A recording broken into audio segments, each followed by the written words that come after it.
মরা আমারও হাতে না, আপনারও হাতে না, দুনিয়ার কারো নিয়ন্ত্রণেই না। মৃত্যু একমাত্র রব্বুল আলামিনের হাতে, না ইসরায়েলের হাতে, না আমেরিকার হাতে, না ইন্ডিয়ার হাতে, না চায়নার হাতে, না আওয়ামী লীগের হাতে, না বিএনপির হাতে, না নেতার হাতে, না নেত্রীর হাতে, না মানুষের হাতে, না জিনের হাতে, না ফেরেশতার হাতে, না চাঁদ সূরজের হাতে। মৃত্যু একজনের হাতে, নাম তার। অন্যান্য মানুষ জীবনও দিতে পারে না, মরণও দিতে পারে না, পারে শুধু বাহ্যিক ওসিলা হতে। যেমন ইব্রাহিম আলাইহিস সালাম যখন নমরুদের সামনে দাঁড়িয়ে বলেছিলেন, আমার রবের পরিচয় রব্বি আল্লাযী ইউহয়ী ওয়া ইউমীত, আমার রব তিনি যিনি জীবন দেন এবং যিনি মরণ দেন।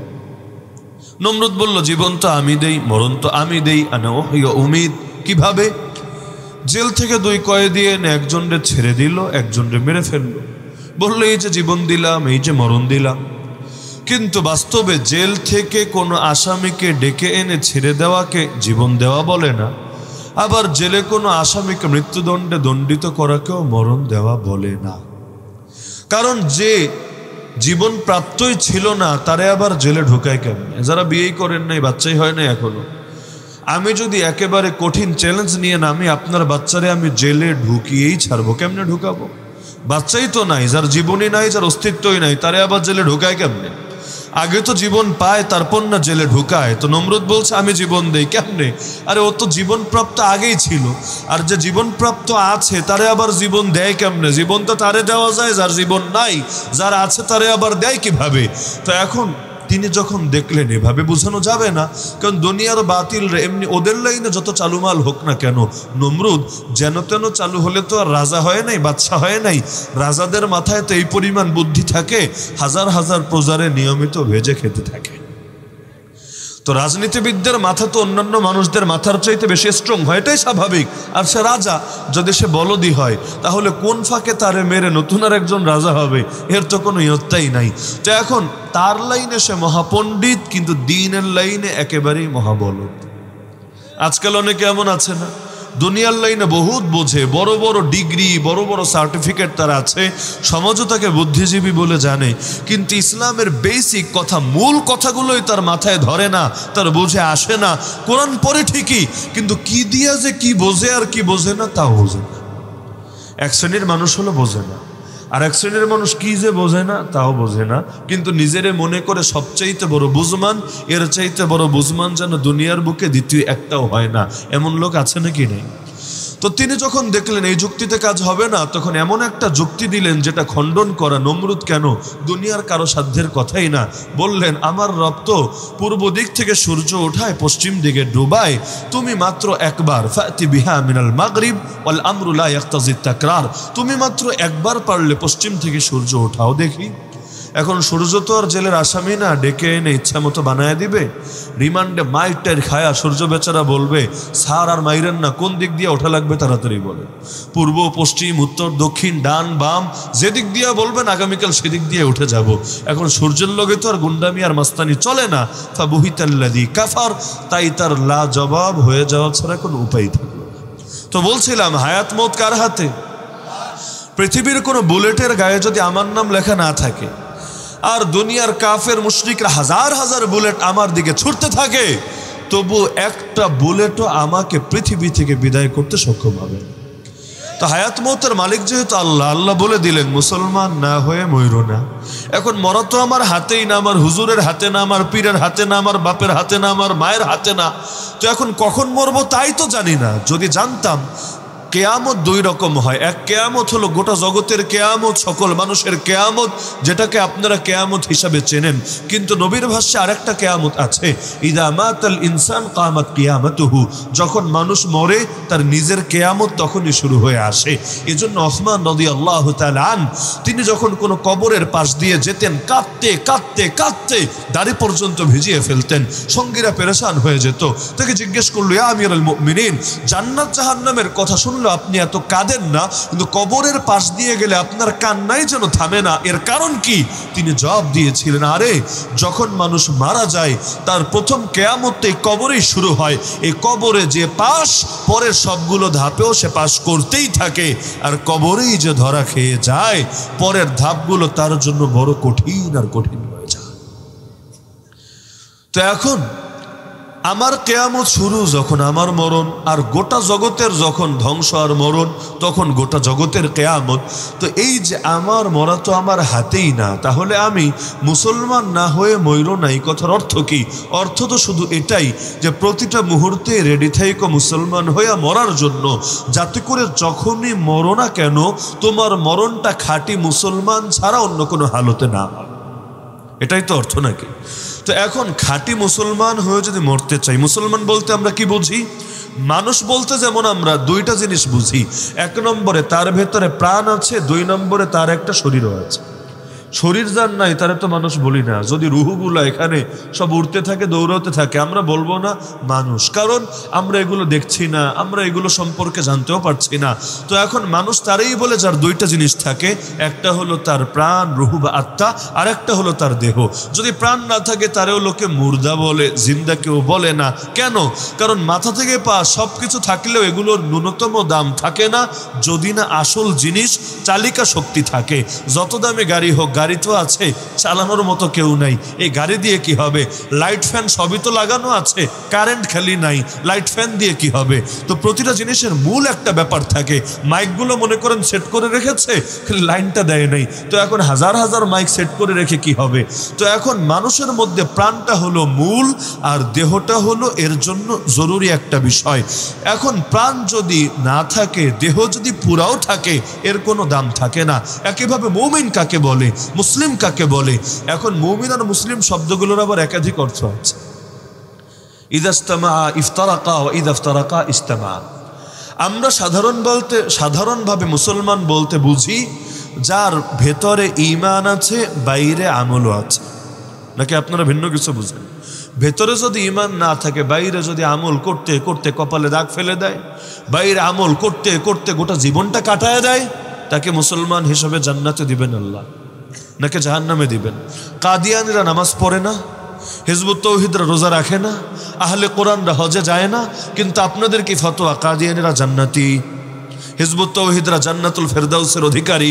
না, বরঞ্চ আপনাদের ফতোয়া এটা, সারা জীবনও যদি সেজদায় লুটিয়ে পড়ে থাকে ওরা জাহান্নামী জাহান্নামী জাহান্নামী। যদি তওবা না করে, ঈমান কবুল না করে, তাহলে ওরা যদি মারা যায় এই অবস্থায় নিঃসন্দেহে ওরা জাহান্নামী। এমনকি যারা বেদাতি, কিয়ামতের দিন রাসূলুল্লাহ সাল্লাল্লাহু আলাইহি ওয়াসাল্লাম যখন হাউজে কাউসারে অপেক্ষায় থাকবেন উম্মতের জন্য, নবীর সামনে আকাশে যত বেশি তারা, তার চাইতেও বেশি পেয়ালা থাকবে উম্মতের মুখে পানি পান করানোর জন্য। বহু বেদাতি নবীর দিকে আসতে থাকবে বুক ভরা আশা নিয়ে। আল্লাহ রসুলকে তখন গায়েব থেকে বলা হবে, খবরদার, ওদের মুখে আপনি পানি দেবেন না। ইন্নাকা লা তাদরি মা আহদাসু বা'দাক। আপনি জানেন না আপনার পরে ওরা ইসলামের মধ্যে নতুন নতুন কত বেদাত আবিষ্কার করেছে। বেদাতের মুখে আপনি পানি দেবেন না। কুল্লু মুহদাসাতিন বিদআ ওয়া কুল্লু বিদআতিন দালালা। ইসলামের নামে যাই নতুন আবিষ্কার হয় সেটা বেদাত, আর প্রতিটা বেদাতি গুমরাহি, আর প্রতিটা গুমরাহির পরিণতি জাহান্নাম। তো এখন মুসলমান বলতে আমরা এটাই বুঝি, ভেতরে ঈমান আছে আর বাইরে আমলও আছে। কবরের 3 প্রশ্নের একটা প্রশ্নই তো ধর্ম নিয়ে। অমা দীনুক, তোমার ধর্ম কি? জবাব দিবে মুমিন ব্যক্তি, দীনি আল ইসলাম, আমার দিন হলো ইসলাম। এখানে ইসলাম মানে খালি বাইরে বাইরে আমল আছে তা তো না, বরং ভেতরে আকীদা আছে, ঈমান আছে, বাইরে সে অনুসারে আমলও আছে। তা আমাকে বলেন, মুসলমানের তো 2 যোগ্যতাই থাকতে হয়, 1 নম্বরে ঈমান, 2 নম্বরে আমল। তবে এর মধ্যে বেশি জরুরি কোনটা, আমল নাকি ঈমান? কি ইখতিলাফ আছে কারো এই বিষয়ে? আমল বেশি দামি নাকি ঈমান বেশি দামি? যদি এমন হয় ঈমান নাই আমল আছে, সে জান্নাতি না জাহান্নামী? আর যদি এমন হয় আমলে ঘাটতি আছে তবে ঈমান ঠিক আছে, ঈমান ঠিক আছে মানে ঈমান এনেছে, যদিও ঈমান দুর্বল আমল না থাকার কারণে, এই ব্যক্তি একদিন না একদিন হলেও সে কি জান্নাতি কিনা? নিঃসন্দেহে সে জান্নাতি। রাসূল বলেন, মান মাতা ওয়া হুয়া ইয়ালামু আন্নাহু লা ইলাহা ইল্লাল্লাহ দাখালাল জান্নাহ। যে ব্যক্তি মারা যাবে এমন অবস্থায় তার ভেতরে আকীদা ছিল, সুনিশ্চিত জ্ঞান ছিল, এক আল্লাহ ছাড়া দ্বিতীয় কোনো মাহবুদ নাই, ইলাহ নাই, সে জান্নাতে যাবেই যাবে। তো এবার চিন্তা করেন, শয়তান তো আমাদের পেছনে মেহনত করে নাকি করে না? শয়তানের নির্দিষ্ট কোনো মেয়াদ থাকে না যে 5 বছর, 10 বছর, 15 বছর, 20 বছর, এরপর হাল ছেড়ে দেবে, এরপর অবসরে যাবে। না না, যতদিন আপনি বেঁচে আছেন, শেষ নিঃশ্বাসটা ত্যাগ করা বাকি আছে, ততদিন পর্যন্ত বেচারা তার সাধনা চালিয়ে যাবে। একজন মানুষও যদি ঈমান নিয়ে কবরে চলে যায়, ওর ভেতরে দাউ দাউ করে জ্বলতে থাকে আর পড়তে থাকে, সে সবচাইতে বড় সফলতা মনে করে অন্তত শেষ টাইমে হলেও যদি বেঈমান বানিয়ে ছাড়তে পারে। তো শয়তান আমাদের পেছনে যে মেহনত করে, আগেরটা বুঝলে এটাও বুঝবেন, 2 লাইনেই নিঃসন্দেহে মেহনত করে। কিভাবে আমল নষ্ট করা যায় এই মেহনত করে, কিভাবে ঈমান নষ্ট করা যায় সেই মেহনত করে। তবে এই দুটোর মধ্যে শয়তানের বেশি চেষ্টা থাকবে কোনটা নিয়ে বলেন দেখি? ঈমান নিয়ে। এই তো মাশাআল্লাহ। কেন? গাছের ডালও কাটা যায়, গাছের শিকড়ও কাটা যায়। ডাল কাটলে ডাল আবার হবে, শিকড় কাটলে গাছটাই মরে যাবে। আমল 1 লাইনে শয়তান কমাবে, তাতে কি আর 1 লাইনে হয়তো বেড়ে যাবে। কিন্তু ঈমানটারই যদি শেষ করে দিতে পারে, আমল থাক না, কোনো ব্যাপার না, ও তো জাহান্নামী হবেই হবে। আমার নবী সাল্লাল্লাহু আলাইহি ওয়াসাল্লাম বলেছেন, তার উম্মত ভাগ হবে 73 দলে। প্রসিদ্ধ হাদিস, ইন্না বানি ইসরাঈল ইফতারাকাত আলা 72 মিল্লাহ ওয়া সাতাফতারিকু উম্মতি আলা 73 মিল্লাহ। আচ্ছা, নবীর উম্মত বলে কাদেরকে? ঈমানদারকে না বেঈমানকে? নবীর উম্মত কি বেঈমানরা নাকি ঈমানদাররা? তো ঈমানদারদের ভাগ কয়টা? 73টা। এর মধ্যে নবী বললেন জাহান্নামে যাবে 1 দল। কয় দল? কয় দল? আর জান্নাতে যাবে মাত্র 1 দল। আমি জিজ্ঞেস করছি কেন জানেন? আমি তো বাইরেও বলেছি যে বানিয়াচংয়ে নতুন করে ওয়াজ শোনানোর কিছু নাই। যেই পরিমাণ ওয়াজ এক জীবনে আপনারা শুনেছেন, এখন আপনারা এখানে বসায় দিলে কম বেশি সবাই বয়ান করতে পারবেন ইনশাআল্লাহ। কোনো কন্টাকি ফন্টাকি লাগবে না, কন্টাক্ট ছাড়াই এক বানিয়াচংয়ের লোকেরাই বয়ানের ময়দানে নামলে বয়ানের ময়দান পুরো হয়ে যাবে ইনশাআল্লাহ। তো এখন আমি শুধু স্মরণ করিয়ে দিচ্ছি, ওয়াযাক্কির ফাইন্না যিকরা তানফাউল মুমিনিন। কোরআনে আল্লাহ আদেশ করেছেন, হে নবী স্মরণ করিয়ে দেন। স্মরণ করিয়ে দিলে মুমিনের বড় উপকারে আসে। তো তাকরার করছি, আমাদের উস্তাদদেরকে সামনে রেখে সবক দেওয়ার মতো হিম্মত আর যোগ্যতা আমাদের নেই, জাস্ট তাকরার করছি, স্মরণ করিয়ে দিচ্ছি, যাতে আমারও ফায়দা হয়, আপনাদেরও ফায়দা হয়। তো নবীর উম্মত তো ঈমানদাররা না বেঈমানরা? আচ্ছা, এই বেঈমান তো না বুঝলাম, ঈমানদার। তো ঈমানদার হয়েও 72 দল হবে জাহান্নামী, মাত্র 1 দল জান্নাতি। যদিও 72 দলের কেউ কেউ চিরস্থায়ী জাহান্নামী, কারণ ঈমানদার থাকলেও এমন কাম করেছে যে ঈমান আর বাকি থাকে নাই, ঈমান নিয়ে আর যেতে পারে নাই, দুনিয়ায় ওর নামটা বেঈমানের লিস্টে উঠে গেছে। আর কেউ কেউ এমন পুরোপুরি কাফের হয় নাই, তবে গোমরা ছিল, বেদাতে ছিল। তো এরা জাহান্নামে থাকলেও ঈমানের উসিলা, ঈমানের বরকতে একদিন না একদিন আল্লাহ ওদেরকে জান্নাতে দেবেনই দেবেন। তো যাই হোক, কম থাকার বেশি থাক, কিন্তু এই যে 72 দল জাহান্নামে যাবে, তো এখন এদের কি মৌলিকভাবে সমস্যাটা কোথায় দেখা দেবে? সমস্যা কি ঈমানে নাকি আমলে? আমি বলবো মৌলিক সমস্যা ঈমানে, যার ফলাফল প্রকাশিত হয় আমলে। কারণ এই 72 দলের নাম দেখেন, শিয়া দেখেন, মুতাজিলা দেখেন, খারিজি দেখেন, জাবরিয়া, কাদরিয়া, মুরজিয়া, লাদরিয়া, হাসাউইয়া, কাররামিয়া, কত দেখা লাগবে আপনার? এক একটা কিতাব খুলেন, ফিরাকের উপর হাজার হাজার দলের নাম আপনি পেয়ে যাবেন। সবার মূল সমস্যা দেখবেন ঈমানে, যেটার ফল প্রকাশিত হয়েছে আমলে। কাদিয়ানীদের সঙ্গে আমাদের মূল দ্বন্দ্ব কি ঈমানে না আমলে? হিজবুত তাওহীদের সঙ্গে মূল সংঘর্ষ ঈমানে না আমলে? এমনকি বেদাতীদের সঙ্গে, মূলধারার বেদাতীদের সঙ্গে আমাদের আসল ঝামেলা আমলে না, আসল ঝামেলা ঈমানে, যার ফলাফল প্রকাশ পায় আমলে। কারণ আমল হয় ঈমান অনুসারে, ঈমান সহি, আমল সহি। ঈমান ভেজাল, আমলও ভেজাল। তো এখন 2 জিনিসের সমন্বয়ে যেহেতু গঠিত, আর এর মধ্যে দামি হলো ঈমান, আর আপনারাও একমত যেটা বেশি দামি, যেটা শিকড়, শয়তান সেটাকেই বরবাদ করার জন্য বেশি চেষ্টা চালাবে। তাহলে আমল নিয়ে তো মেহনত কম বেশি আমরা করি আলহামদুলিল্লাহ। নামাজ বলেন, রোজা বলেন, হজ বলেন, জাকাত বলেন, অনেক মাসালা আপনারা হয়তো আমার চাইতেও ভালো জানেন। কোন কাজ করলে নামাজ ভাঙে, কোন কাজ করলে রোজার কাজা কাফারা সবই লাগে, কোন কাজ করলে শুধু কাজা দিলে চলে, এরকম টুকটাক অনেক বিষয়ই জানেন। এমনকি ওযু নষ্ট হয় কি করলে, এটাও তো জানেন নাকি জানেন না? আপনারা অবশ্যই জানেন। যদি বায়ু বের হয়, ধরেন আওয়াজই হইল না, বোমটম ফোড়ে নাই, কোনো গন্ধ আসেনি, হালকা করে বের হয়েছে, উযু কি আর করবেন নাকি আগেরটা দিয়ে চালায় নেবেন? কেন? আপনি মাসালা জানেন, গা থেকে রক্ত বের হয়ে গড়িয়ে পড়েছে, আপনি কেমনি গিয়া নামাজে দাঁড়াবেন নাকি আপনি উজু করে নেবেন? এমনকি নামাজের মধ্যে কেউ যদি বেশি জোরে হাসা ফেলায়, হ্যাঁ হ্যাঁ কইরা এমন জোরে হাসা শুরু করেছে, হাসি যেন থামেই না। অনেক সময় হাসি আবার অটো হয়ে যায়, থামে না তো থামেই না, ওরে গালি দেন, বকা দেন, বুঝান, থামে না। এমনকি এত হাসা হাসে আরেকজন দেখে ও হাসি থামাতে পারে না, হাসতেই থাকে হাসতেই থাকে হাসতেই থাকে। এই যে এখন এইরকম কেউ যদি কাহা ভয়াবহ হাসি হেসে ফেলে নামাজের মধ্যে, আর নামাজও শেষ করলে, নামাজ না রুজুও শেষ, নতুন করে উজু করে আসতে হবে। তো এই যে আমলের লাইনে কোন কোন কাজ করলে আমল নষ্ট হয় সব জানেন বা না জানেন, মোটামুটি অনেকগুলোই কিন্তু জানেন আলহামদুলিল্লাহ। আলহামদুলিল্লাহ বলবেন না? কিন্তু যদি জিজ্ঞেস করি কোন কাজ করলে, কোন কথা বললে, কোন বিশ্বাস পোষণ করলে ঈমানই নষ্ট হয়ে যায়, অধিকাংশ মানুষই এই প্রশ্নের সঠিক জবাব দিতে পারে না।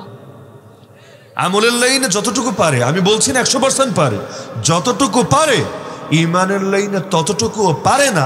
যার কারণে অজান্তে এমন বিশ্বাস পোষণ করে যেই বিশ্বাস পোষণ করলে বেঈমান হয়, অজান্তে এমন কথা বলে ফেলে যেই কথা বললে বেঈমান হয়, অজান্তে এমন কাজ করে ফেলে যেই কাজ করলে বেঈমান হয়। বিশ্বাসের লাইনে কুফরি, কথার লাইনে কুফরি, কাজের লাইনে কুফরি, এমন হয় নাকি হয় না? যে হাদিস পড়েছে নবী এখানে এই হুঁশিয়ারি দিয়েছেন, শোনো তোমরা দ্রুত আমল করে নাও, ফিতনা আসার আগে, অন্ধকার রাতের মতো যে ভয়াবহ ফিতনা আসবে এর আগেই জলদি জলদি আমল করে নাও।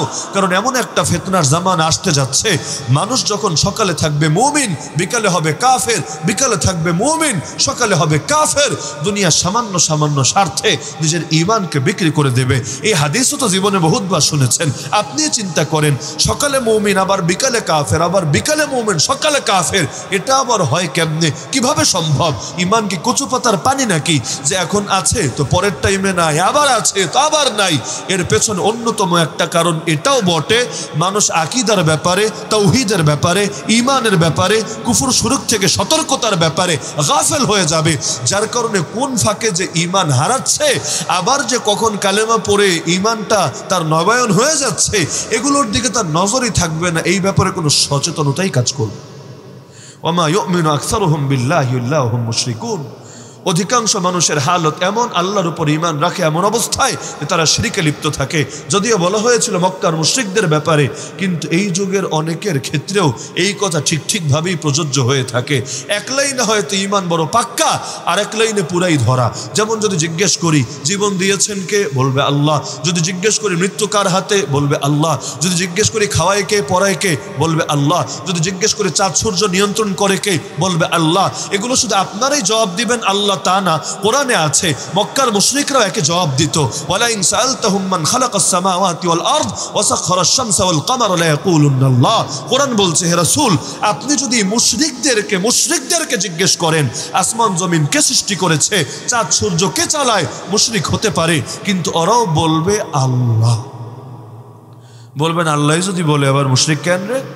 কারণ আল্লাহরে খালেক বলতো, আল্লাহরে পরিচালনাকারী বলতো, নিয়ন্ত্রণকারী বলতো, কিন্তু ইবাদত যখন করত এক আল্লাহর না করে আরো অনেক দেব দেবী, অনেক মূর্তিরে মিলায়া করত। একজনে পেট ভরতো না, বরঞ্চ অনেকজনে মিলায়া তারপরে ইবাদত করতো। আর যুক্তি দিত কি জানেন? মা না'বুদুহুম ইল্লা লিয়ুকাররিবুনা ইলাল্লাহি যুলফা। এদের ইবাদত করি মূলত এদেরকে খুশি করার জন্য না, এদের ইবাদত করি এরা যাতে আমাদেরকে আল্লাহ পর্যন্ত পৌঁছে দেয় এজন্য। আজকাল যারা মাজারে সেজদা করে ওদেরকে জিজ্ঞেস করেন, আরে ইবাদত তো আল্লাহ, মাজারওয়ালারা সেজদা দিচ্ছ কোন দুঃখে? যুক্তি এটাই দিবে, আরে এদের তো ইবাদত করছি না, সম্মান দেখাচ্ছি, তাজিম করছি। কেন? যাতে করে এরা খুশি হয়। এরা খুশি হলে কি হবে? আল্লাহর কাছে সুপারিশ করে আমাদের তরি পার করিয়ে দেবে। নাউজুবিল্লাহ বলবেন না? তো এক লাইন আল্লাহরে খুব মানে, কিন্তু ইবাদত আর আনুগত্যের লাইনে এক আল্লাহরে মানলে হয় না, 10 জন 20 জন রে মিলায় মানে। যুদ্ধে জয় দেয় কে? অমুক দেবতা। আচ্ছা সন্তান লাগলে সন্তান দেয় কে? তমুক দেবতা। আচ্ছা যখন বিপদে পড়ো বিপদ থেকে উদ্ধার করে কে? অমুক দেবতা। তো আগেকার যুগে যেগুলো করতো দেবতার নাম দিয়ে, এই যুগে অনেকে ঠিক সেগুলো করে বিভিন্ন উলিয়ার নাম দিয়ে। আগেকার দেবতা কারা ছিল? মক্কার মুশরিকদের দেবতাগুলোর নাম পড়েন, এরপর ইতিহাস থেকে তাদের জীবনীগুলো বের করেন।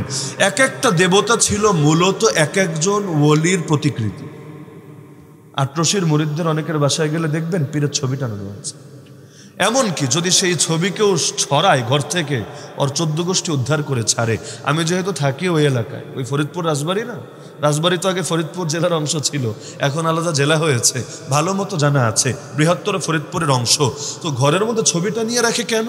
ওরা মনে করে এই ছবি ঘরে থাকলে বরকত আসবে। অনেক সময় ছবি সামনে নিয়ে দোয়া করে। আচ্ছা, দোয়া তো এমনি করলেই চলে, ছবি সামনে রেখে দোয়া করলে কি হয়? এটার প্রতি আলাদা এক ধরনের অগাধ ভক্তি আর শ্রদ্ধা কাজ করে। তো এখন ওরা যে মূর্তিগুলোর পূজা করত, প্রায় সবগুলো মূর্তি অতীতের কোনো না কোনো বুজুর্গের ভাস্কর্য ছিল। তো বলুন, বুজুর্গের ভাস্কর্যের আবার মূর্তি বানাইছে কেন? ওরা মনে করতে এই বুজুর্গ এই লাইনে কামেল, ওই বুজুর্গ ওই লাইনে কামেল। আল্লাহ তো এক এক বুজুর্গকে এক এক লাইনে বিশেষ কারামত দেন। তো এখন তার হাতে এই কারামত প্রকাশ পেয়েছে, তো এখন তার মূর্তি সামনে রেখে তারে বলি, আর যেহেতু সে জিন্দা আছে, কবরে বসে শুনতে পাচ্ছে আমাদের কথা, সুতরাং সে যদি খুশি হয়, সে যদি সাড়া দেয়, আমার আর কি চিন্তার কারণ আছে? আজকাল অনেকে দেখবেন যখন দেখে কেউ মূর্তির সামনে সেজদা দেয়, তখন ঠিকই ফতোয়া দেয় ও কাফের ও মুশরিক। নিজেই যখন আবার গিয়ে মাজারে সেজদা দেয়, তখন বলে সে খাঁটি মুমিন, খাঁটি সুন্নি, খাঁটি আশিক। অথচ আমাকে এটা বোঝান, মূর্তিকে সেজদা করা, যে মূর্তি আবার কোনো ব্যক্তির প্রতিকৃতি, এই মূর্তিকে সেজদা করা আর একটা কবরে শোয়া মানুষকে সেজদা করার মধ্যে কি পার্থক্য আছে? পার্থক্য আছে, পার্থক্য আছে। সেজদা এখানে করলে যদি কুফুর হয়, ওখানে করলেও তো কুফুর হবে। যেটা আল্লাহর প্রাপ্য সেটাই তো বান্দাকে দিলে শিরিক বলে। নামাজ পড়বো কার জন্য? রোজা রাখবো কার জন্য? হজ করবো কার জন্য? যাকাত দেবো কার জন্য? এগুলো বুঝলেন। জবাই করবো কার জন্য? এখন কেউ যদি জবাই করে অন্য কারো নামে, আমরা যেমন জবাইয়ের আগে কি বলি? বিসমিল্লাহি। বানিয়াচঙের লোক কিছু বলে না, কিছু না বলে জবাই করেন আপনারা, বিসমিল্লাহি। এই যে আপনারা বলে জবাই করেন আল্লাহর নামে, কেউ যদি জবাই করে বিসমি অমুক পিসাব, কি জবাই হবে? এই গোশত খাওয়া যাবে কেন? কারণ জবাই করতে হবে আল্লাহর নামে। কসম, কসম করতে হয় কার নামে? তোর মরা বাপের নামে কসম, আমার মায়ের নামে কসম, আমার ভালোবাসার কসম, আমার পিসাবের কসম। এগুলো কসমের ভাষা না। নবী বলেন, মান হালাফা বিগাইরিল্লাহি ফাকাদ আশরাকা, যে ব্যক্তি আল্লাহ ছাড়া অন্য কারো নামে কসম খাবে, সে শিরিকের কাজ করলো। মানত করতে হয় কার নামে? কিন্তু আজকাল ভণ্ড পীরদের নামে মানত করে নাকি করে না? আরে করে নাকি করে না? অথচ মান নাযারা লিগাইরিল্লাহি ফাকাদ আশরাকা, যে ব্যক্তি আল্লাহ ছাড়া অন্য কারো নামে মানত করলো, সে শিরিক করলো। আল্লাহর অধিকার অন্যকে দেওয়ার নামে তো শিরিক। একইভাবে আমাকে বলেন, বিধান দেওয়ার অধিকার কার? সেটা নামাজের বিধান আর রোজার বিধানই না, আপনার বিচার আচারের বিধান, আইন কানুনের বিধান, সংবিধানের বিধান, সব বিধান দেওয়ার অধিকার কার? আল্লাহ। আল্লাহ তাআলার বিধান আবার সব ফরজ ওয়াজিব হয় না, কোনোটা ফরজ, কোনোটা ওয়াজিব, কোনোটা সুন্নাত, কোনোটা বৈধ। ইসলামে বৈধের ক্যাটাগরিটা সবচাইতে বড়। ফরজ আর কয়টা, ওয়াজিব আর কয়টা, সুন্নাত আর কয়টা? বৈধের তালিকা সবচাইতে বড়। বৈধ কি কি এটা যদি আমি লিস্ট করতে বলি, দুনিয়ার সব হুজুরের কলমের কালি ফুরায়া যাবে, কিন্তু তালিকা করে শেষ করতে পারবে। আল আসলু ফিল আশিয়া আল ইবাহা হাত্তা ইয়াতিয়া দালিলুত তাহরিম। প্রতিটা জিনিসের ক্ষেত্রে মূলনীতি হলো সেটা বৈধ যতক্ষণ না অবৈধতার দলিল পাওয়া যাবে। কচু শাক খাওয়া বৈধ, একটা আয়াত দেখান। লাউ শাক খাওয়া বৈধ বা লাউ খাওয়া বৈধ, একটা হাদিস দেখান। ইলিশ মাছ, জাতীয় মাছ খেতে কি স্বাদ, কিন্তু এটার পক্ষে সাহাবীদের একটা বাণী দেখান, বলবেন হুজুর কিছু লাগবে না, এগুলো অবৈধ, আর কোনো দলিল তো পাই নাই, সুতরাং এগুলো বৈধ। তো বেশিরভাগ জিনিসই আল্লাহ তাআলা আমাদের জন্য রেখেছেন বৈধ করে। এটার তুলনায় ফরজ কম, ওয়াজিব কম, সুন্নত কম, মুস্তাহাব কম। তো যেই লাইনে আল্লাহ তাআলা স্পেসিফিক কোনো আইন কানুন চাপায়া দেয় নাই, বরঞ্চ বৈধ রেখেছে, সেখানে কোরআন সুন্নাহর মূলনীতি সামনে রেখে তুমি আইন বানাও গিয়ে, নিষেধের কিছু নাই। কিন্তু যেখানে আল্লাহ এবং তার রাসূল স্পেসিফিক কিছু দিয়ে দিয়েছেন, যেমন চোরের সাজা কি আল্লাহ দেন নাই? ধর্মত্যাগের সাজা কি আল্লাহ দেন নাই? ডাকাতের সাজা কি আল্লাহ দেন নাই? মদ্যপ যে মদ খাওয়ার সাজা কি? লাইসেন্স নিয়েই খাক, লাইসেন্স ছাড়াই খাক। ইসলামী দেশ হলে লাইসেন্স দেওয়া হবে একমাত্র কাফেরদেরকে। কোন মুসলমান যত বড় নায়ক হোক, যত বড় নায়িকা হোক, যত বড় গায়ক হোক, যত বড় গায়িকা হোক, কাউকে লাইসেন্স দেওয়ার কোনো সুযোগ নাই। একইভাবে বেশ্যাবৃত্তি, জিনা, পতিতাবৃত্তি ইসলামে হালাল না হারাম? এর জন্য শাস্তি আছে নাকি নাই? এখন পতিতালয় খুলে হোক, হোটেলের বেডে হোক, আর 2 নম্বরই করে হোক, দুইজনে রাজি থেকে হোক, জোরাজোরি করে হোক, সবগুলোর জন্য বিবাহিত হলে এক ধরনের শাস্তি, অবিবাহিত হলে আরেক ধরনের শাস্তি। এগুলো আল্লাহ দিয়েছেন নাকি দেননি? তো আল্লাহ যেই লাইনে বিধান দিয়েছেন সেই লাইনে কেউ যদি অন্য বিধান প্রণয়ন করে তাহলে বড় কে হলো? এখন বাস্তবে তো বড় আল্লাহ, কিন্তু আল্লাহটারে নামায়া নিজেরটারে যখন উঠাইয়া দিল তখন তো আল্লাহর বড় থাকলো না তার নজরে তো সে নিজে আল্লাহর চেয়ে বড় হয়ে গেল। কেমনটা হয় নাকি হয় না? আরে হয় নাকি হয় না? এই কারণে মুসলমানদের রাষ্ট্রপ্রধানকে বলে খলিফা। শোনেন নাই জীবনে? আজকাল তো খলিফা মানে দর্জি, আর কোন কোন এলাকায় যারা খতনা করায় হাজ্জাম, এদেরকেও খলিফা বলে। কিন্তু ইসলামে খলিফা কারা? আমিরুল মুমিনিন, ইমামুল মুসলিমিন। আজকাল খলিফা বললে অর্থ লোকে বুঝতেই চায় না। এই খলিফা মানে কি জানেন? খলিফা অর্থ প্রতিনিধি। খলিফা অর্থ কি? খলিফা অর্থ কি? গণতান্ত্রিক রাষ্ট্রেও যারা সরকার হয় তারাও প্রতিনিধি হয়, তবে তারা হয় জনগণের প্রতিনিধি। কিন্তু ইসলামী রাষ্ট্রে যিনি রাষ্ট্রপ্রধান হন তিনি হন কার প্রতিনিধি? কার? আল্লাহর প্রতিনিধি, আল্লাহর রসুলের প্রতিনিধি। সুতরাং তার মূল কাজই হলো আল্লাহ এবং তার রসুল কি দিয়ে গিয়েছেন সেটাকে বাস্তবায়ন করা। কারণ আল্লাহ এবং তার রসুলের চাইতে উত্তম কিছু আমাদেরকে কেউ দিতে পারে নাই, দেওয়া সম্ভব না। আল্লাহর জ্ঞান বেশি না আমাদের জ্ঞান বেশি? কই আল্লাহর কই বান্দা? আল্লাহর বান্দার মধ্যে যেমন তুলনা চলে না, আল্লাহ তাআলার জ্ঞান থেকে যেই দিন আমাদেরকে দিয়েছেন সেই দিন আর মানুষের বানানো মতবাদের মধ্যেও কোনো তুলনা চলে না। কিন্তু আজকাল কাফের দেশ রাখেন, দুনিয়ার মধ্যে 57টা নাকি মুসলিম কান্ট্রি আছে, ভালো কথা। এর মধ্যে কয়টা আল্লাহর আইনে চলে আর কয়টা মানুষের আইনে চলে? বেশিরভাগ আল্লাহর আইনে চলে, তাই না? কার আইনে চলে? কার আইনে চলে? অথচ কালেমাই হলো লা ইলাহা ইল্লাল্লাহ, আনুগত্য একমাত্র আল্লাহর, ইবাদত একমাত্র আল্লাহর, বন্দেগী একমাত্র আল্লাহর, আমার সব কিছু একমাত্র আল্লাহর। তো কালেমায় বললো ইবাদত আর আনুগত্য আল্লাহর, কিন্তু বাস্তবে করলো লা ইলাহা ইল্লান্নাস, আনুগত্য হলো মানুষের। মানুষ যা বলবে সেটাই চূড়ান্ত। মানুষ যদি বলে পতিতলায় খোলা থাকবে সেটা রাখতেই হবে খোলা।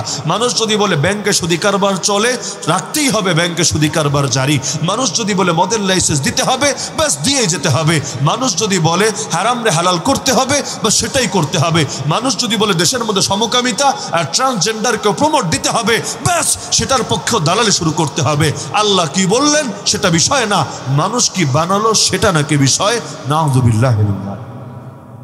এটারে শিরিক বলে না ঈমান বলে? বলে না শিরিক বলে না ঈমান বলে? আজকাল আবার এগুলোর পক্ষেও দলিল দেয় কোরআন থেকে, লাকুম দীনুকুম ওয়ালিয়া দিন।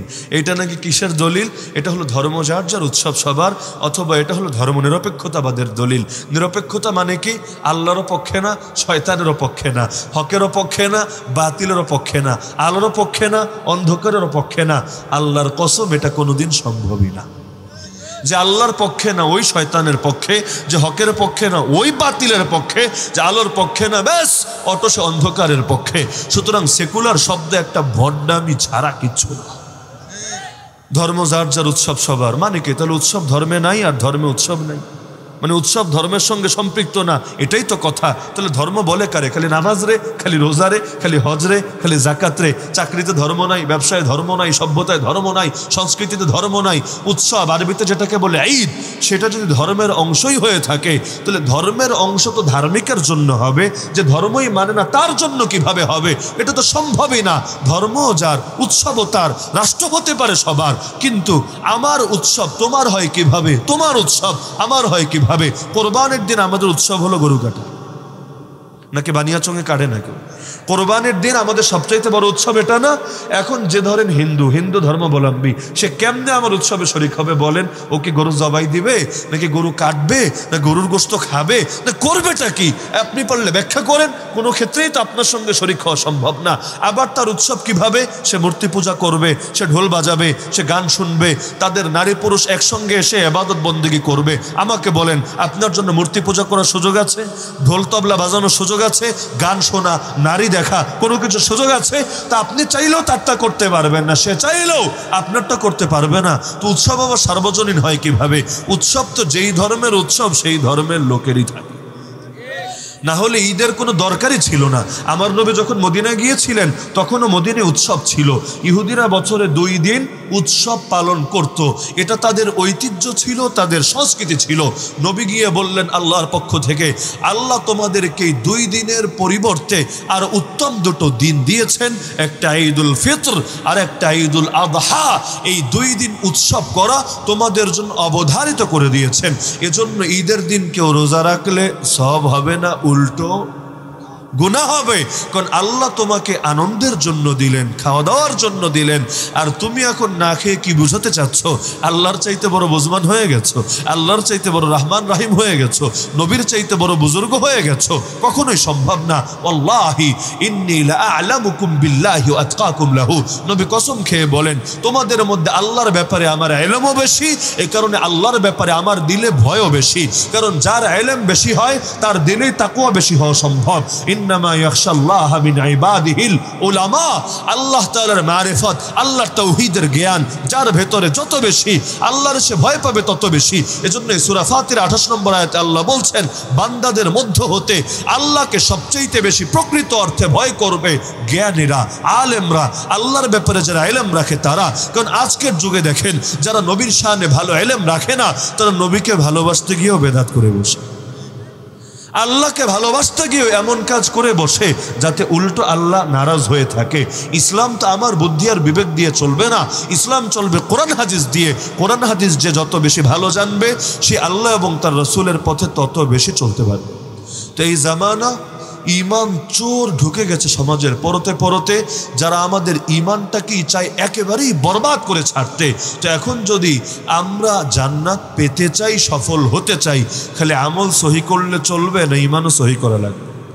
এখন পাপী উম্মত ওযু ভাঙার কারণ জানে, নামাজ ভাঙার কারণ জানে, রোজা ভাঙার কারণ জানে, হজ ভাঙার কারণ জানে, ইমান বরবাদ হওয়ার কারণ জানেই না।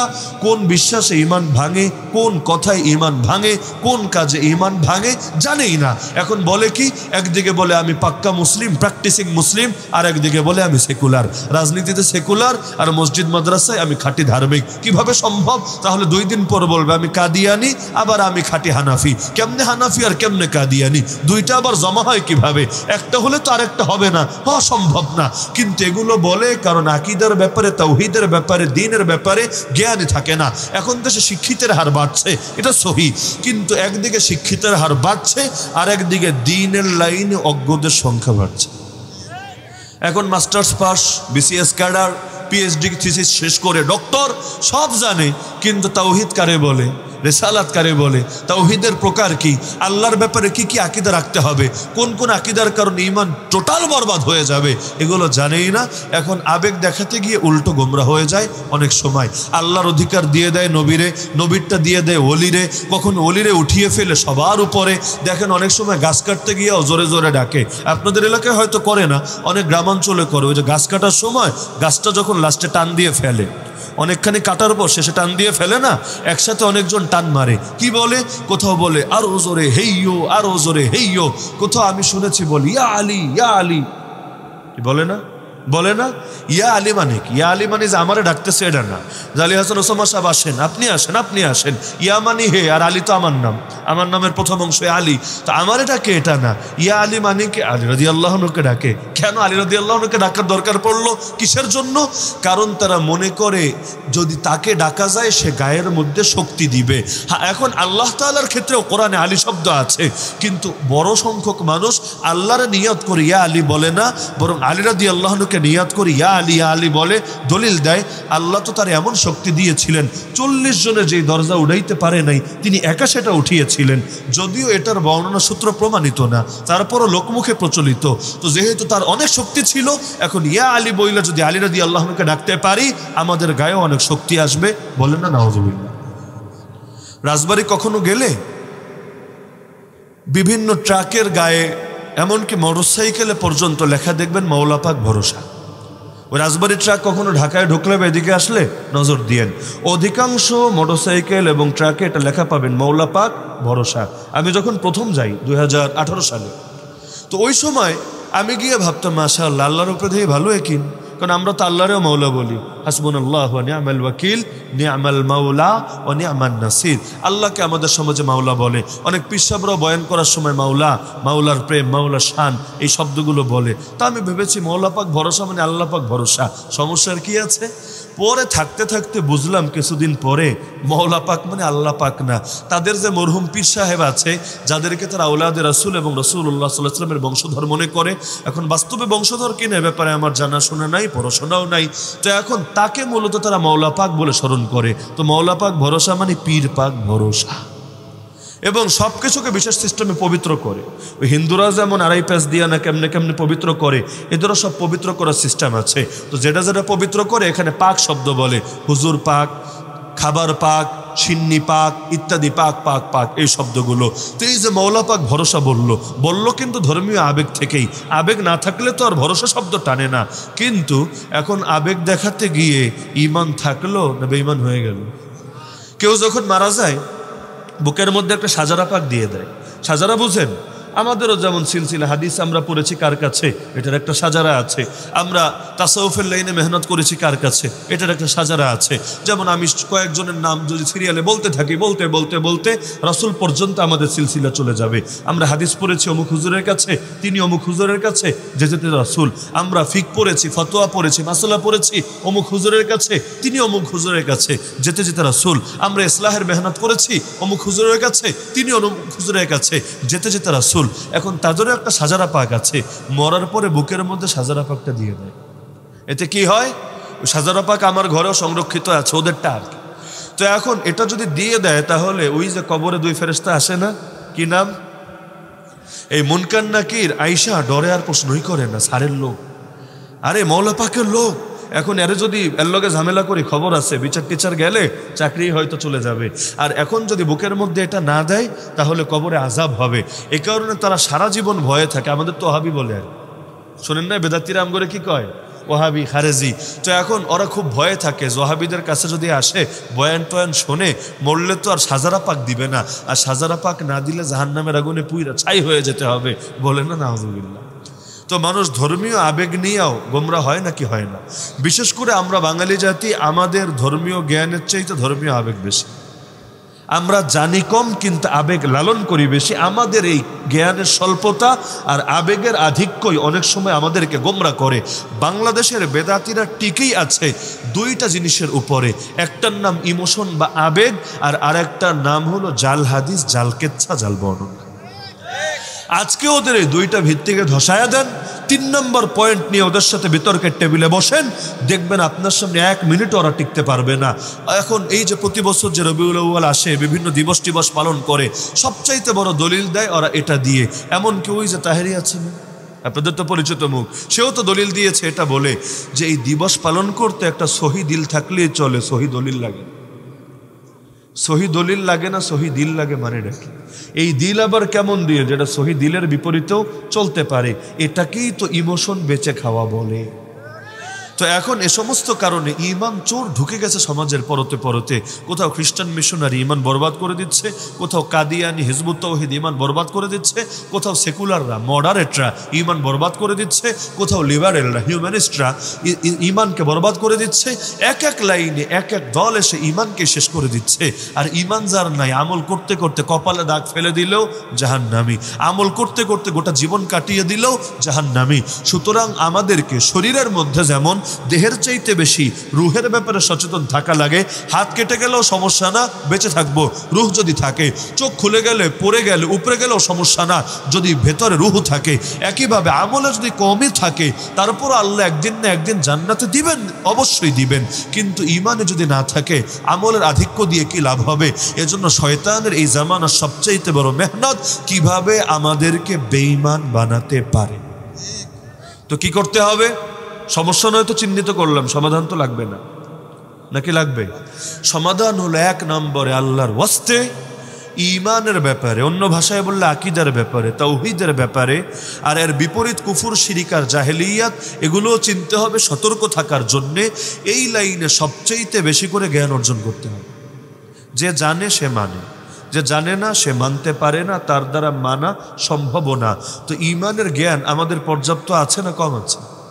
নবীর সাহাবীরা বলেন তাআল্লামনাল ঈমান সুম্মা তাআল্লামনাল কুরআন ফাজদাদনা বিহি ঈমানা। আগে আকীদা শিখেছি, পরে কোরআন শিখেছি। এতে কোরআন পড়তে গিয়েছে আর আমাদের ঈমান খালি বেড়েছে আর বেড়েছে। অথচ আমি যদি জিজ্ঞেস করি আপনি যে ঈমানদার, আপনার ভেতরে যে ঈমান ভঙ্গের কোনো কারণ নাই, এর পক্ষে কি দলিল আছে আমাকে বলেন। কয়জনে দলিল দিতে পারবেন? ঈমান ভঙ্গ হয় কি কি কাজ করলে, কি কি কথা বললে, কি কি বিশ্বাস রাখলে, সমাজের কয়জনে বলতে পারবে? অথচ উযু ভঙ্গের 7 কারণ যেমন বাচ্চাদের মুখস্থ করায় দেই, ঈমান ভঙ্গের কারণগুলো মুখস্থ করে দেওয়া দরকার ছিল। হ্যাঁ, মাদ্রাসায় যারা পড়ে, ধরেন মালাবুদ্দা মিনহু পড়লেও এখানে কুফরি অনেক কথা আর কাজের সঙ্গে পরিচিত হবেন, কিন্তু সবাইকে আর মাদ্রাসায় পড়বে? বা এটা আদৌ সম্ভব? তাহলে ঈমানের আলোচনা ব্যাপক করা জরুরি নাকি জরুরি না? এই কারণে আল্লাহর ওয়াস্তে সকলের নিকট আমার বিনীত জোরে অনুরোধ যে আপনারা ঈমানের লাইনে, আকীদার লাইনে জ্ঞান অর্জনের সর্বাত্মক প্রচেষ্টা চালান। ওলামায়ে কেরামের কাছে যান, তাদের থেকে পরামর্শ নেন, মুখ থেকেও শোনেন এবং তাদের থেকে পরামর্শ নিয়ে যেই কিতাব তারা পড়তে বলেন সেই কিতাবগুলো পড়েন। ঈমানের বেসিক কথাগুলো, মূল কথাগুলো প্রয়োজনে মসজিদে মসজিদে, রাস্তায় রাস্তায়, বিভিন্ন জায়গায় টানিয়ে রাখেন, যাতে করে চলতে ফিরতে এগুলো দেখলেও মানুষ তার ঈমানের ব্যাপারে সচেতন হয়, নিজের ঈমানটা ঠিক আছে কিনা অন্তত একটাবার যাচাই করতে পারে। উযু ভাঙার কারণ না জানলে মানুষ অনেক সময় বেউযু অবস্থায় নামাজ পড়তে পারে। ঈমান ভঙ্গের কারণ না জানলে অনেক সময় না জেনেই বেঈমান হয়ে মরতে পারে। তো ঈমানের লাইনে মেহনত করবেন তো ইনশাআল্লাহ। 1 নম্বর ধাপ এটা যে ইলম অর্জন করবেন। আমি রাজি আছি, আপনারা রাজি আছেন তো ইনশাআল্লাহ। 2 নম্বর কাজ হলো ইলম অর্জন করে শেষ না। ইলম মানে তো জানা, তো জানাকে তো ইয়াকিনে পরিণত করতে হবে, সুনিশ্চিত বিশ্বাসে পরিণত করতে হবে। তো ঈমান যাতে খালি মুখে না থাকে, বুকের মধ্যে গভীরভাবে বসে যায়, এজন্য ঈমানের জন্য আলাদা করে মেহনত করতে হবে। আমলের মেহনত ভিন্ন, ঈমানের মেহনত ভিন্ন। হ্যাঁ, আমলের মেহনত দিয়েও ঈমানের ফায়দা হয় অবশ্যই, কিন্তু ঈমানকে সামনে রেখে যদি কিছু মেহনত মুজাহাদা না করেন তাহলে ঈমান অনেক সময় কথাই থাকে আর বাস্তবে পরিণত হয় না। আমরা কি জানি না আল্লাহ সব দেখে? নাকি জানেন না আপনারা? আল্লাহ সব দেখে জানেন তো? তাহলে দরজা জানালা লাগিয়ে যখন মোবাইলে বাজে সিনেমা দেখে, মোবাইলে পর্নোগ্রাফি দেখে, সেই সময় তার আকীদা কই থাকে? তার মানে জানে, ইলমে আছে, ইয়াকিনে পরিণত হয় নাই। ইয়াকিনে পরিণত হলে 3 বছরের বাচ্চা তার দিকে তাকিয়ে থাকলেও গুনাহ করতে পারে না, অন্তরটা ভয়ে কাঁপে, লজ্জায় সংকুচিত হয়ে আসে। তো 3 বছরের বাচ্চার নজরের দাম আছে, আল্লাহ যে সব দেখে এটার কোনো দাম নাই। তাহলে শুধু ইলমে পরিণত রাখলে হবে না, আকীদায় পরিণত করতে হবে। এজন্য কি করতে হবে? আল্লাহ ওয়ালাদের সোহবত অর্জন করতে হবে। আল্লাহর রাসূল সাল্লাল্লাহু আলাইহি ওয়াসাল্লাম বলেন, খায়রু জুলাসাইকুম, তোমাদের সর্বোত্তম বন্ধু কারা জানো? সর্বোত্তম সঙ্গী কারা জানো? যাদের মধ্যে 3টা গুণ আছে। 1 নম্বর গুণ, মাইয়ুযাক্কিরুকুমুল্লাহ রুয়াতুহু, যারে দেখলে আল্লাহর কথা স্মরণে আসে। ওয়ায়াজিদ ফি ইলমিকুম মানতিকুহু, যার কথা শুনলে ইলম আর জ্ঞান বাড়ে। ওয়ায়ুযাক্কিরুকুম বিল আখিরাতি আমালুহু, যার আমল দেখলে আখিরাতের কথা মনে পড়ে। এই 3 গুণ যার মধ্যে পাবা তারে বন্ধু বানাও, তার সঙ্গে ওঠা বসা করো, তোমার ঈমান চমকে যাবে, ঈমানের রৌনক পয়দা হবে। নবী বলেন, আল মারউ আলা দীনি খালিলিহি, মানুষ তার অন্তরঙ্গ বন্ধুর আদর্শের উপর উঠে আসে। ফালইয়ানজুর আহাদুকুম মাইয়ুখালিলু, সুতরাং খুব ভালো করে খেয়াল রেখো কাকে বন্ধু বানাচ্ছ। এই যে আমি যদি রাজনীতিবিদের সঙ্গে চলাফেরা না করি, আমি জীবনেও রাজনীতির লাইনে বেশি অভিজ্ঞ হতে পারবো না। আমি যদি ব্যবসায়ী যারা তাদের দোকানে দোকানে সময় না দিই, তাদের সঙ্গে আমি কসরত না করি, ব্যবসার লাইনে আমার অভিজ্ঞতা জীবনেও বাড়বে না। একইভাবে আমি যদি বড় মুফতি হতে চাই, জীবনে কোনো মুফতির সোহবতে সময় না কাটাই, ঘরে বসে বসে খালি বই পড়ি, জীবনেও ভালো মুফতি হতে পারবো না। একই কথা ডাক্তারের ব্যাপারে, একই কথা উকিলের ব্যাপারে। ইন্টার্নি না করিয়ে ডাক্তার আর উকিলরে তো তার চেম্বারও খুলতে দেয় না। এটা বাস্তব না অবাস্তব? কি বুঝলেন? যার ভেতরে রং আছে তার কাছে থাকলে মানুষ ধীরে ধীরে ধীরে তার রঙে রঙিন হয়ে আসে। এই যে লাইট জ্বলছে, আমার গায়ে কিন্তু লাইট নেই, আছে নাকি? আছে, কিন্তু আমার আলোকিত দেখা যাচ্ছে না অন্ধকার। কেন? আমার গায়ে তো লাইট নেই, আলোকিত দেখা যাচ্ছে কেন? কারণ যেখানে লাইট আছে আমি তার কাছাকাছি এসেছি। হ্যাঁ, যদি এখান থেকে 1 মাইল দূরে যাই, এই লাইটে আমার মোটেও আলোকিত দেখা যাবে না। তখন কি এখানে পেতনি, না এখানে ভূত, না এখানে মানুষ, তাই তো আপনি নিশ্চিত হতে পারবেন না। কিন্তু যেখানে আলো আছে, যত কাছে যাবেন তত আপনিও আলোকিত হয়ে উঠবেন। তো যাদের ভেতরে ঈমানের নূর আছে, ঈমানের রৌনক আছে, ঈমানের রোশনি আছে, তাদের সঙ্গে যত ওঠা বসা করবেন, ধীরে ধীরে তাদের সেই আলো আপনার উপর প্রতিফলিত হবে। চুম্বক যেভাবে লোহা টানে, দিল এর চাইতেও বেশি শক্তি দিয়ে দিল টানে। বিশ্বাস না হলে মাহফিল শুনে যাওয়ার পর দিলের অবস্থা দেখেন। আর খারাপ বন্ধুদের সঙ্গে 2 ঘন্টা আড্ডা দেওয়ার পর দিলের অবস্থা দেখেন। 2 সময় এক থাকে, তাই না? এক থাকে না ভিন্ন হয়? কেন ভিন্ন হয়? আমাদের অন্তরটাই এমন, এটা প্রভাব গ্রহণ করে। যা এখানে থাকবেন সেই রকম প্রভাব গ্রহণ করবে। বরফের কাছে যান, ঠান্ডা লাগবে। আগুনের পাশে যান, গরম লাগবে। আল্লাহওয়ালার পাশে যান, আল্লাহর মহব্বত আসবে। শয়তানওয়ালার পাশে যান, ভেতরে শয়তানি জাগবে। বাংলায় বলে না, সৎসঙ্গে আর অসৎসঙ্গে সর্বনাশ। সুতরাং এই দ্বিতীয় কাজটার ব্যাপারেও গাফলতি করবেন না। প্রথমটা মনে আছে তো, যে ঈমানের ব্যাপারে কি অর্জন করতে হবে? ইলম অর্জন করতে হবে। আর 2 নম্বর কাজ, ঈমান যাতে একিনে পরিণত হয়, খালি জ্ঞানে সীমাবদ্ধ না থাকে, এজন্য ভালো মানুষদের সঙ্গে বেশি বেশি ওঠা বসা করতে হবে।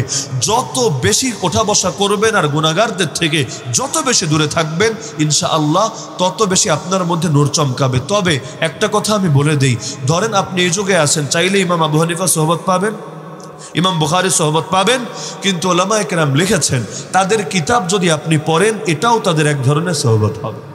হুসাইন আহমদ মাদানী রহমতুল্লাহ আলাইকে আমি দেখি নাই, আপনারা দেখেন, কিন্তু হুসাইন আহমদ মাদানীর কিতাব আপনি টানা 2টা 3টা 4টা কিতাব পড়েন, দেখবেন তার মহাব্বত, তার বিভিন্ন রং আপনার মধ্যে এসেছে। সৈয়দ আবুল হাসান আলী নদবীর কিতাব পড়েন, জীবনে দেখেন নাই, তাতে কি, কিন্তু দেখবেন তার অনেক রং আপনার ভেতরে আসতে শুরু করেছে। তো বড় বড় বুজুর্গদের কিতাব পড়েন, ইনশাআল্লাহ এটা এক ধরনের সোহবত হবে। এজন্য হাদিস পাঠ করাকেও নবীর এক ধরনের সোহবত বলে। যারা বেশি বেশি হাদিস পাঠের মেহনতে থাকে, আমলে থাকে, তাদের মধ্যে আল্লাহ রাসূলের বিভিন্ন রং ধীরে ধীরে আসতে থাকে। তো এখন যদি এটা বলেন যে হুজুর আমরা আলেমদের কাছে যেতে পারি না, এত সময় পাই না, ব্যস্ততা আছে, তো ঠিক আছে ভাই, যেই টাইম পান ওই টাইম বাস্তবে গিয়ে সোহবত নেন, আর যেই টাইম ব্যস্ততায় থাকেন ওই টাইমও বয়ান শোনেন, ওই টাইমও কিতাব পড়েন। ইনশাআল্লাহ এটাও তাদের এক ধরনের সোহবত হবে। যদিও ফায়দা 2টা হয়তো সমান হবে না, কিন্তু এটাও ফায়দা থেকে খালি হবে না। মনে থাকবে তো ইনশাআল্লাহ? তো ঈমানের লাইনে 2টা মেহনতের পরামর্শ দিলাম। আল্লাহ তাআলা আমাদের সবাইকে 2টো মেহনতের উপর আমল করার তৌফিক দান করুন। এক ভাই প্রশ্ন করেছেন, আসসালামু আলাইকুম প্রিয় শেখ মুফতি আলী হাসান ওসামা, আমি আপনার একজন ভক্ত, বেয়াদবি মাফ করবেন, মিউজিক লাগানো বয়ান শোনা জায়েজ কি না? না, মিউজিক লাগানো বয়ান শোনাও জায়েজ না, মিউজিক লাগানো গজল শোনাও জায়েজ না, মিউজিক লাগানো কোনো কিছুই শোনা জায়েজ না। মিউজিকে যখন হারাম, এখন যেই জিনিসের সঙ্গে এটা লাগাবে সেটা শোনাই জায়েজ না। এই যুগে টিকটক এসে সবচাইতে বেশি এই ফিতনাকে ব্যাপক করেছে। অনেক হুজুরের বয়ান 30 সেকেন্ড, 1 মিনিট, 2 মিনিট, কতটুকু ওই ছোট ছোট বয়ান আর কি, শর্ট ক্লিপগুলো নিয়ে এগুলোর সঙ্গে ব্যাকগ্রাউন্ডে একটা মিউজিক দেয়, সেই রকম আবেগের মিউজিক, যেগুলো শুনে অনেকের চোখে জল চলে আসে, ভেতরে আবেগ উথলে ওঠে। আরে যদি মিউজিক শুনি আবেগ আসে, আবেগের 2 পয়সাও দাম নেই আল্লাহ তাআলার কাছে।